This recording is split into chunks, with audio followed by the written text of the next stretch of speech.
Hey everyone, today I'm going to show you how to add your own indicator in TradingView by creating, saving, and applying a custom script.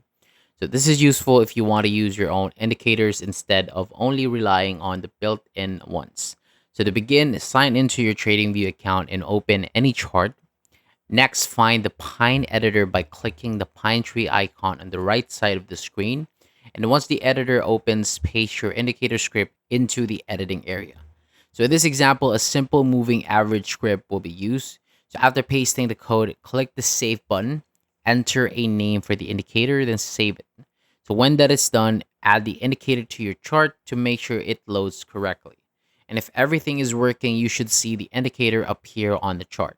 You can also then choose or close the Pine editor if you no longer need it. Later, if you want to edit or manage your saved scripts, open the Pine editor again and click the indicator name. So choose Open Script to view the list of saved custom indicators, and from there you can open any script or remove one by clicking the trash icon.